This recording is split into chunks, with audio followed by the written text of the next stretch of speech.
मी या नाटकात नयन नावाचं कॅरेक्टर करतोय.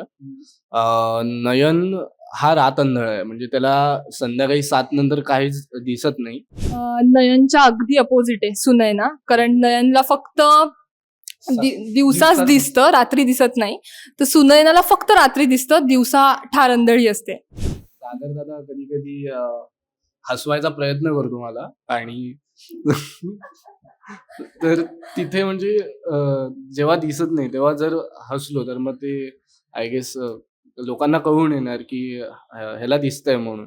जेव्हा मला कळलं ना की मी अंधळी आहे ह्या नाटकात, तेव्हा मी घरी, आता मी कोणाला सांगितलं नाहीये, 4-5 दिवस मी प्रॅक्टिस करत होती. डोळे बंद करून मी चालायची. मी आता सागर दादाबद्दलच बोलली कारण मी त्याचा म्हणजे प्रचंड फॅन होतो. म्हणजे मी तर तो जसा मिमिक्री करायचा तसा मी त्याला बघून थोडा प्रयत्न करायचो मिमिक्रीचा वगैरे.